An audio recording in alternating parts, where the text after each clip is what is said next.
Good morning, students. Welcome to all 4C learning classes. Okay, today we are going to discuss about same inter first year economics 1 unit 6 and theories of distribution. Today we began our theories of distribution. Okay, and according to this unit, it takes a lot of importance knowledge wise, particularly if you want to understand about each and every factor and its returns.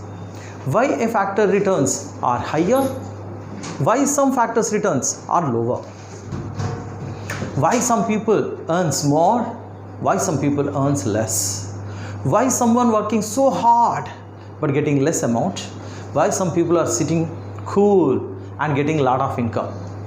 To understand all these things, theories of distribution plays a very vital role in understanding this particular topic.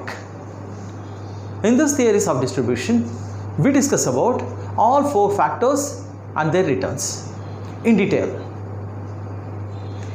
We will take each and every factor and in detail we discuss why that factor is getting that returns and what causes the demand of that factor, what causes the supply of that factor, what causes increasing of demand of that factor and decreasing of demand of that factor, and what causes increasing of supply of that factor, decreasing of supply of that factor. In detail we will see in depth. With this we try to understand that actually each and every factor has its own importance, but some factors plays vital role in production and some factors earn more than other factors in a particular process of production. All production does not give the same level of respect to 4 factors. Some production will take more priority of some factors. For example, for agriculture, land plays more vital role than the other things like technology or organization, because organizer and the agriculture is one and the same. Here if you want to understand in general, we have 4 factors of production. What they are? Land, labor, capital and organizer. See, these 2 may be one and the same. Labor and organizer can be one and the same. If he won't appoint any labor, then organizer himself plays the role of labor. And at the same time, land and capital, these both are physical, not being human resource. These are both comes from out of the same wealth. Okay, land is wealth and part of the wealth is capital. We have already seen that part. So this both belongs to wealth, this both belongs to human resource, but they play different roles. That's why we divided them into 4 parts, and their returns also differently played. Their risk, their involvement in production are different. That's why divided this part of wealth into 2 parts, part of human resources into 2 parts. We say land, labor, capital and organization. Even though land and capital belongs to wealth, labor and organization belongs to human resource. We will see one after another in detail. Okay, in this one we will see factors of production, particularly what they are: land, labor, capital and organization. 5th one we had a discussion in the last class, that is technology. But mainly these 4 plays vital role. That's why in the first period itself, in the first unit itself, I given you stress: land earns the rent, labor earns the wage, capital earns the interest, organizer earns the profit. See, they all are playing different roles in the process of production. We cannot say in the process of production they all are playing the same roles. Land and capital won't play the same role. Labor and organization don't play the same role. They have different roles. According to those roles, these returns will be fixed. According to those roles, the returns increasing and decreasing will happen. So this theory of distribution totally discusses about how each and every factor earns its own returns. And sometimes this land, labor, capital and organization individually or by their owners. Owner of the land is called as what? Landlord. Landlord earns rent. According to the demand and the supply, he is going to earn his rent. Labor, the laborer contributes the labor. His returns again depends on demand and supply. Directly or indirectly, like goods and services, even these four factors, prices also fixed by demand and supply. Sometimes demand and supply of these four factors itself, and sometimes demand and supply of those commodities which are produced by these four factors. Try to understand. These four factors are used to produce goods and services. Demand of those goods and services fixes the prices of these four factors. So that's why I say this is a very important topic, knowledge wise, and even to understand in the future why there are income inequalities, why in some of the areas wealth is more, in some of the areas wealth is less. Like if you see, all the cities, big cities are located near the seashores, and every person like to move to near to these seashores. You might have seen Mumbai, a big financial capital, Chennai once upon a time too, till now, and take Calcutta, oldest, Surat. So if you see, all these places are developed near to the seashores because demand of labor is more there because of the transportation system developed far behind our times. A long time back, the transportation system developed in these areas. Those are all fort cities. So see, people, when they want the jobs, immediately they will move to these fort cities because demand for the four factors are more there, particularly labor, even for capital, even for organization. Even though land have a lot of demand, but supply of land is fixed, inelastic. You cannot increase the supply of land, okay, and you cannot move the land from one area to another area. Due to that, these three factors plays more vital role according to the places. So now let us come back one after another. Landlord earns rent, being the owner of the land. Laborer, being the owner of his labor, he earns wage. A capitalist, by investing his capital, earns his interest. Organizer, by giving his services, putting his efforts, planning, he earns his profits. These four returns depends upon the caliber and quality and quantity of these four factors. The land, do you think land at Hyderabad, Koti, and land near our Kottapalli is going to be the same? No. Demand for the lands are different because the location is different. According to that location, rent also changes. In the main center of the city, the same 10 by 10 shop, and in the suburban area, same shop 10 by 10, which one earns more rent? Certainly middle of the city, center of the city, whichever the shop, that earns more rent. And in the suburban area, it earns less rent because demand is more there. and supply is less there. Supply is less, demand is more. Automatically price will increase. That is the price what we are paying to the land. That price is rent. Okay, next, laborer. A person with a lot of skills, administrative, etc., etc. According to his skills, his wage will change. You are watching, even let us go to the school life. In the school, you check it out. Who used to get more salary? Telugu teacher or English teacher? Yeah, you are saying English teacher. Again, let us check it out.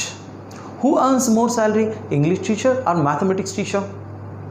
Again, you are saying mathematics teacher. Why? Because demand for a mathematics teacher is greater than the English teacher, and demand for English teacher is greater than the Telugu teacher. That's why English teacher is earning greater than Telugu, maths teacher is earning greater than English teacher. That difference is always there according to the labor quality, quantity, and what it produces. Land also the same way, where it is located, how much demand is there, is the supply of land is more there. According to all these things, automatically rent will change. Capital, where you want to invest your money, being a capitalist or the owner of the wealth, it always depends where the returns are more, there you want to invest. So that is going to fix the capital, interest. Last but not least, organizer, who manages all these three factors. Being a human resource, he is going to manage all these three. He activates these three factors to do the production. As the production increases, returns also increases. As the returns increases, his profit also increases. Now we will see this distribution of income at two levels: functional distribution, personal distribution. Distribution of income will be seen at two levels: functional distribution, personal distribution. Under this functional distribution, we will see again micro distribution, macro distribution. Before we enter into these two, whatever we were talking till now, this is all functional distribution. How a factor functions, according to that, the distribution will happen. How these four factors contribute their services, how they function in the production process, according to that, their returns will be fixed. See, if it is agriculture, land plays vital role, right?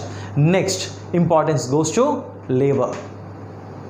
The first priority goes to land. So that's why land will earn more than any three factors in agriculture. Land owner will earn more than anyone. Next comes labor. It needs a lot of hard work. Next comes capital. But nowadays things are changing. That is what I said. What you are going to produce out of it, what is the production process, that also makes the difference. If you are going with tractors, harvesters, sowing machines, weeding machines, if you start using helicopters or aeroplanes to spread the seed or spray the pesticides, fertilizers, then capital is going to play the vital role. First priority goes to capital, second to land, third to labor, but organizer always plays a vital role. See, in each and every production things will change. Now let us come to the teaching field.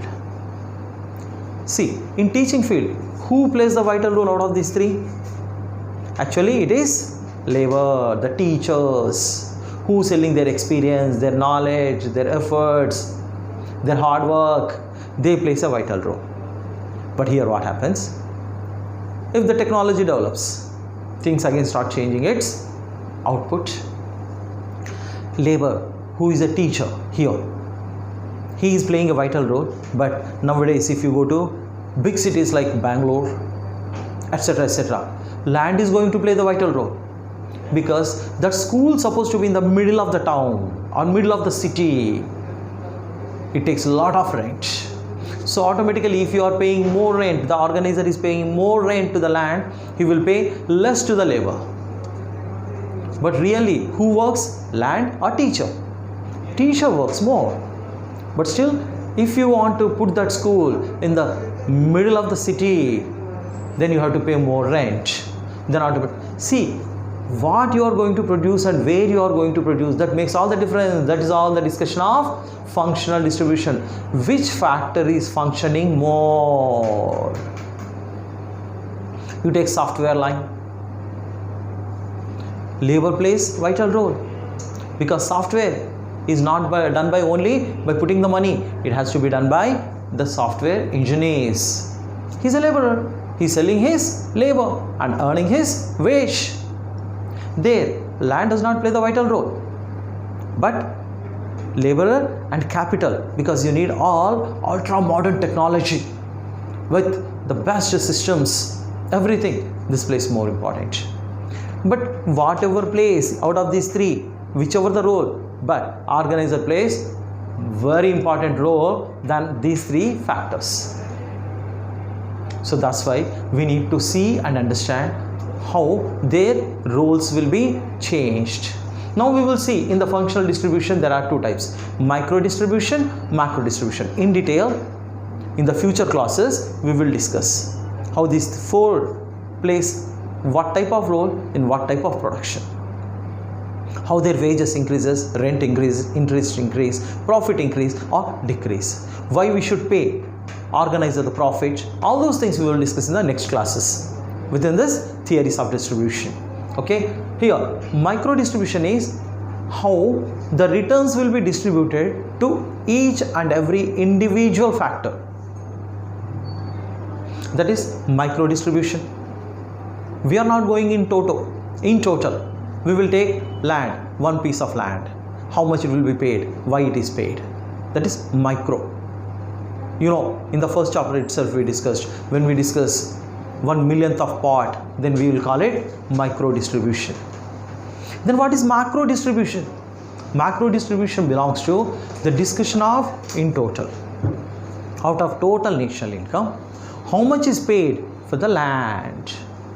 Individually only the land, how much it is earning, that is macro distribution. What are all the labor put together, how much they are earning as wage, that is macro distribution. In total, in detail. Okay, micro distribution, macro distribution. What is personal distribution? This is really shows the differences in between income inequalities. Here I like to give you one example. Say Dhirubhai Ambani, two sons, Neil Ambani, Mukesh Ambani. Mukesh Ambani, cash, earned a lot of amount. Now he is around, just now some days back I have seen, just like 1 week or 10 days back, his total property value is 5,65,000 crores. Personal distribution. Why he earned? Personally, how much he is earning as an organizer, how much he personally earning. At the same time, Anil Ambani also started his journey along with his elder brother, and he made his all fortunes nil. Anil Ambani, why he is losing? Why Mukesh Ambani is earning? We will discuss under this personal distribution. Personally one factor, why it earns more, personally one factor, why it earns less.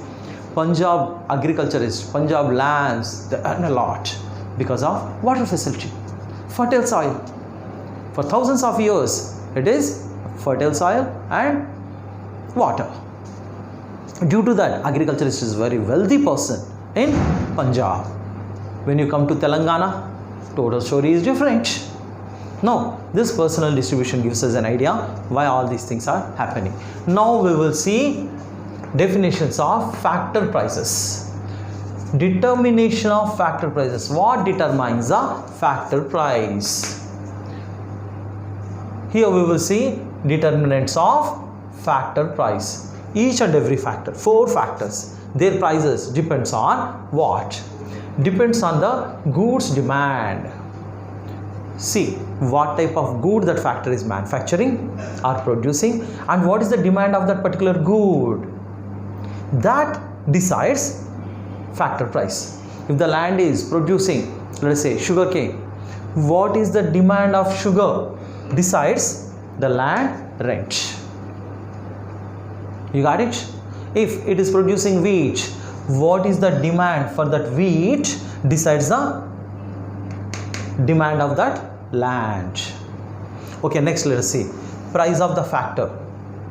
See, demand depends upon the price of factor. If the price is too high or too less, that is also going to fix the demand for that particular factor.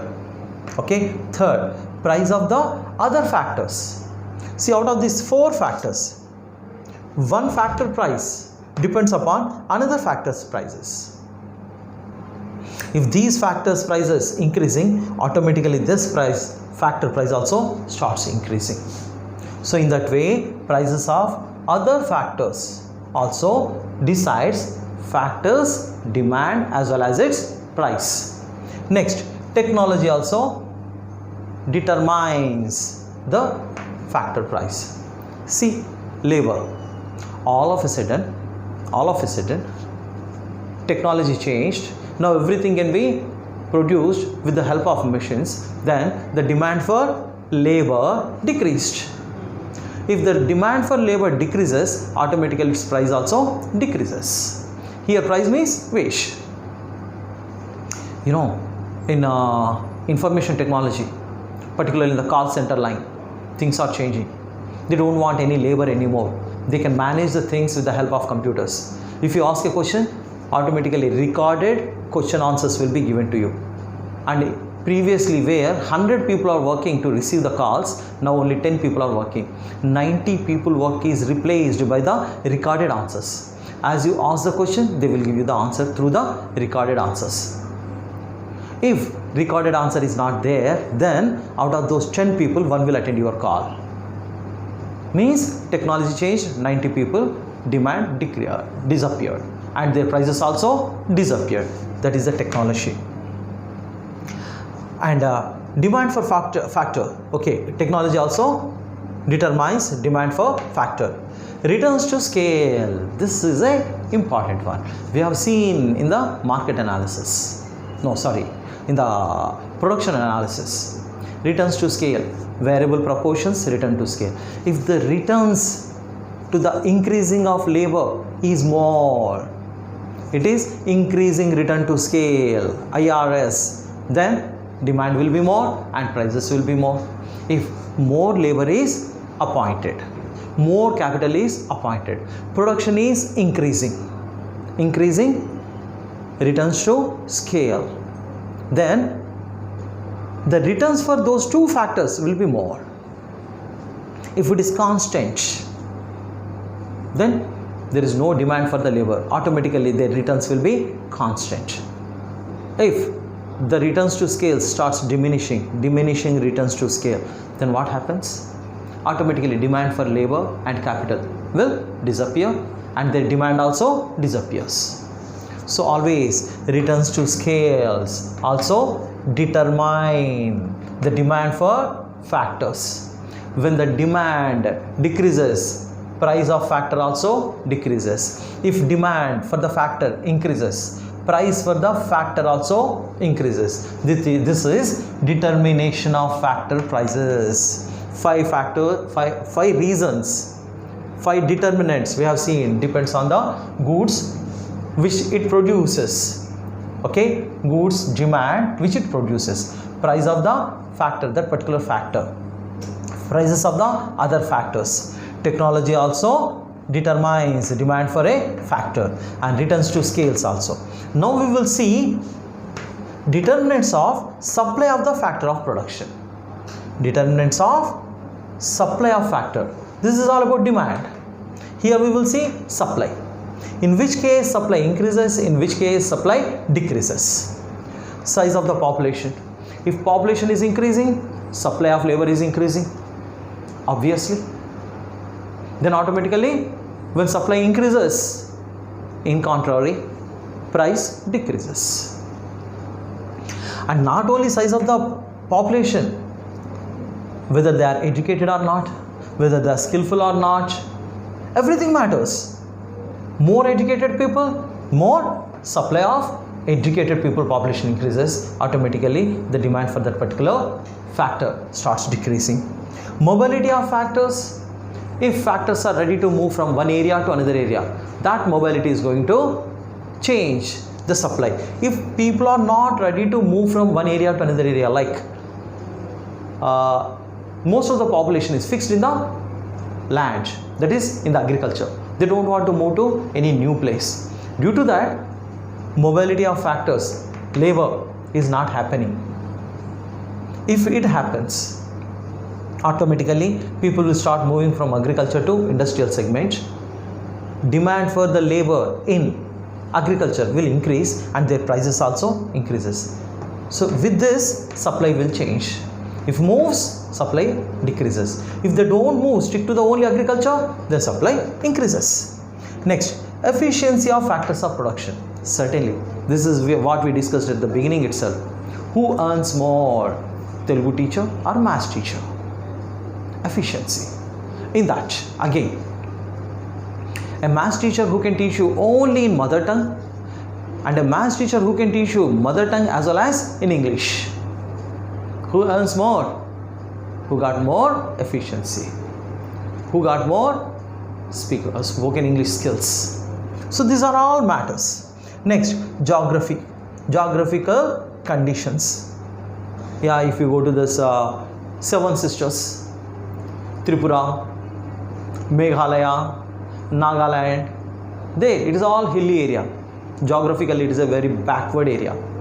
In those areas, automatically supply will be less, particularly for skillful labor.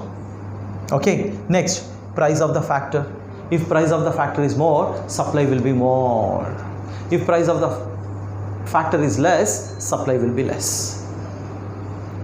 If labor demand increases in a particular field, everyone like to learn that particular field and they want to enter into that. Like you are watching software engineers. Everyone want to do their BTech and everyone want to become a software engineer because the supply, prices are very high in that area. Okay, prices of the factor decides supply of the factor. In the software, if salaries are not good, then automatically supply for software decreases. Opportunity cost. Next best alternative use. If next best alternative use is better than this one, then automatically supply of that area increases. For example, I am using 10 acres of my land to grow paddy, rice. What is the next best alternative use for my 10 acres of land? That is production of wheat.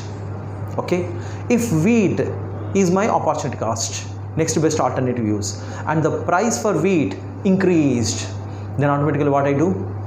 I move my land from production of rice to wheat. Supply of land is increased in the wheat. Labor.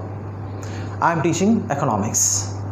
If prices of civics lecturers increases more, you are getting my point? Civics lecturers are increased more. I am earning 40,000, and in civics field, if I earn 60,000, then what I do? Simply, I do my MA civics, that is political science, and I enter into the political science side and I start teaching civics and I start earning more. Supply will increase. That prices will decide. That is the next best alternative use. If I get more salary in not here at Hyderabad, but I earn more at another Warangal, then what I do? If there I am getting more, that is my next best alternative use. That is my opportunity cost. I move from Hyderabad to Warangal or from Warangal to Hyderabad. That also decides the supply of a factor. With this, today we entered into the first year unit 6 theories of distribution, and we discussed about factors of production, distribution of income. In that one, functional distribution and personal distribution. Functional distribution, we have seen micro distribution, macro. Under personal distribution, we discussed why income inequalities are there. Next, we have seen determinations of factor prices and their demand, and we have seen determinants of supply of factors of production. With this, today's chapter is completed. Topic is completed. Tomorrow, we will continue the same chapter. Okay? Good day, students.